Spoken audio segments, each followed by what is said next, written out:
Let's talk about some game settings in Final Fantasy XIV that are so helpful that, honestly, they should be on by default. Some of them are, but as they are new settings, I will be going over them anyway just in case anyone doesn't have them on. We'll be starting with the new options and then making our way back to some more generally helpful settings that can normally be easily missed. Let's start with the extremely new colored display names and role icons. For this, we have two menus to check. First, go to Display Name Settings in Character Configuration and go to General. Here you can choose two styles of role icons next to player names. You can further supplement this by adding a role-specific color to party members. Take note that this coloring only applies for your party. Pressing the appropriate row in the menu also allows you to change the color of each role. Some players may find it particularly helpful to change the color of the DPS role to more easily discern between ally DPS players and enemy mobs. Knowing at a glance what role or job each player in your group is incredibly handy in almost any situation. As an added bonus for all the blue mages, it makes it way easier to find a tank or healer in a major city to use ethereal mimicry on. The second menu for this is Log Window Settings. Under General, choose the Name Display Settings button. Here you can add job or role icons next to player names in the chat. You can also have job name abbreviations if you recognize those more easily. And you can also color each party and alliance member's name according to their role, which you can also choose the color for. Notably, you can also choose to color the job name abbreviation only if you prefer. While we are on the subject of chat settings, if you go to the Log Details menu, you can add timestamps to entries, which can be helpful if you want to keep track of time. Next up, go to UI settings under Party List. If it isn't already toggled, turn on the Display Remaining Time of Status Effects option, as if this is enabled, you can see the exact time remaining on buffs and debuffs on your allies, which is immensely helpful. You can track how long there is until you might need to reapply something, or how long a debuff has left, like if you're planning when it's best to use Asuna on the tank with Doom on them, or some such. This drop-down menu here allows you to customize how many status effects you can see. Usually the list prioritizes more important effects first, so you don't need to see 10, but it is worth keeping in mind. While we're in this menu anyway, the Party List sorting menu allows you to sort roles according to what you need, based on each role. For example, this might be helpful for Dragoons that want to use an auto-targeting macro for their Dragon Sight, as you can make the Party List sort as DPS, then tanks, then healers, ensuring you can automatically target the best recipient of the buff with a macro. With the role sort settings, you can customize even further, so you can order the jobs based on which job you'd rather apply your buff to first. And finally for this one, being able to see your party list while alone can be helpful for tracking shields on you. A lot of jobs have barriers of varying sizes, and since the default HP bar does not track this, you might want to use the party frame for that instead. Now, the last one of the more new settings we will find in the control settings under Target. Scroll down until you find the ground targeting settings. The Limit Ring Movement to Targeting Range option makes it so that when placing ground-targeted actions like Sacred Soil or Shukuchi, while you can still point the marker at an illegal location, it will automatically limit the range to its max range. So, if you want to teleport as far as you can in a direction as Ninja, you can press Shukuchi and just point as far into the distance as possible and then use it, and you will teleport exactly the maximum distance that you can, assuming that isn't an illegal location of course. The second one is press action twice to execute.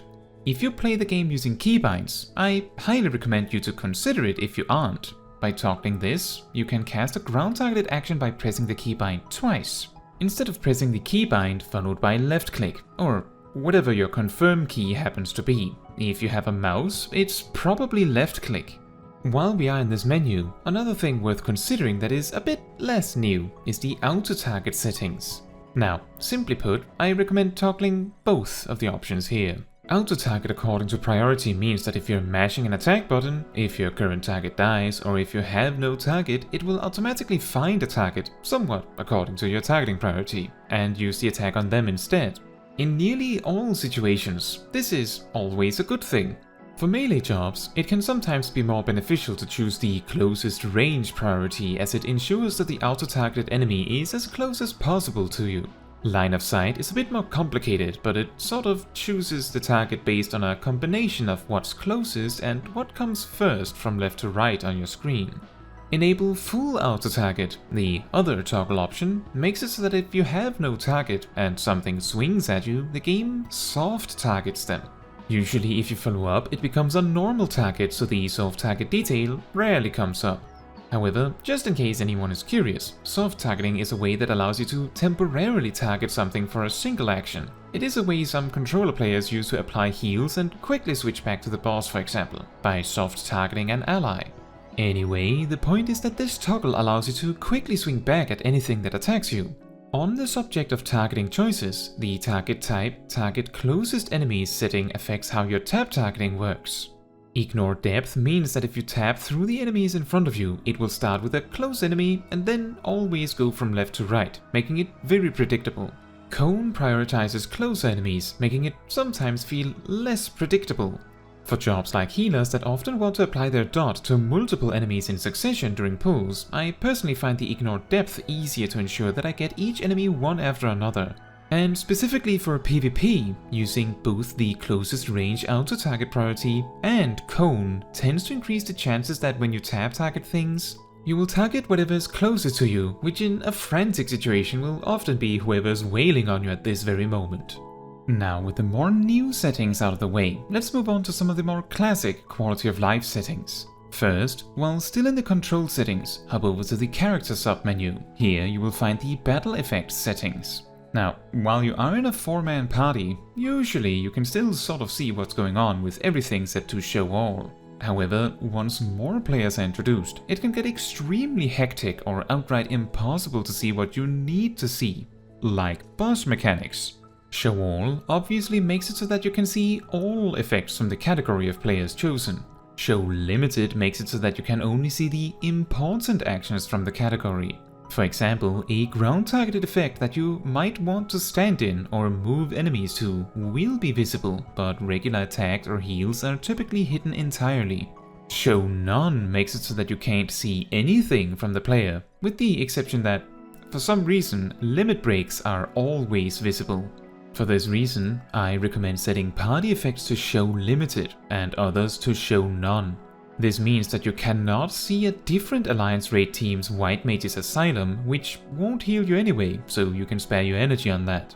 For yourself, I personally recommend to show all, as without the feedback of seeing the actual attacks and hearing the sounds, the game can feel weird. However, sometimes a boss mechanic can be so frantic or difficult to follow that you need full vision to see it. And in those cases, it can be helpful to set yourself to show limited as well. In PvP, especially frontline, it can often get a little insane with the amount of attacks flying around. But hiding things there is like choosing to make boss mechanics invisible. Some attacks might not matter, but if you don't have all battle effects shown on PvP opponents, you only really have yourself to blame when you die to something you cannot see. Next up, and this is a short and sweet one that many veteran players might not even remember, is a setting. Go into the item settings, and here the inventory interface and retainer inventory interface allows you to expand how much of the inventory is shown when you open it. Personally, I like to have them on open all and expanded respectively, as that maximizes how much is shown. If you like to sort your armory chest all neatly, then disabling the store all newly obtained items in the armory chest is nice, since that means new gear always lands in your main inventory to be sorted later. And to finish off, let's look a little bit at some general UI customization options. Go back to the UI settings and look under General. All the way at the bottom, you will find the third-person camera angle, which allows you to tip your camera back and forth, which means you can adjust the vertical position of your character on your screen. This can be helpful to get a higher camera angle, or a lower one if you need more space underneath your character for UI elements like hotbars. I recommend making sure you can always see your character's shoes, and maybe just below them so you know if you're standing in something bad. In extension of this, another slightly hidden customization option is that by pressing the cogwheel while choosing the target bar in HUD layout, you can separate the elements in the target bar. And you can separate your buffs too by doing the same while targeting your status effects element. This means that you could move these statuses on your target closer to your hotbars, which some players may find more helpful than having them at the target HP. You can also separately move the target's cast bar to something like, I don't know, the center of the screen and make it hilariously large so you're sure you don't miss it. For separation of buffs, on the other hand, this can allow you to sort away less combat crucial buffs like free company buffs, food buffs, and so on, and placing more prominent important combat buffs like Warrior's Nascent Chaos front and center exactly where you need it. You can even place your debuffs in the center of your screen if you like, although maybe that might get very annoying in the long run. Making use of the camera tipping option can make it easier to find space to place all of these UI elements if you suddenly feel inspired to change some things. Now, that is all for this video. Thank you so much for watching. If you want to support me and my channel, you can make sure to let the YouTube algorithm know by liking the video, leaving a comment, subscribing and hitting the bell to get notified when next I post a video. And if you want to give even more support than that, you can also become a member of the channel like these wonderful people here. Fun fact, the status bar split is actually a setting that was added at some point in the game's lifespan. At least by Endwalker, new characters have the status bar split up by default, so newer players may find it very strange for me to even mention this as a tip. However, some veteran players might not even realize many of these quality of life additions have been made in the first place. Or, if they did, maybe they don't know where to look for them.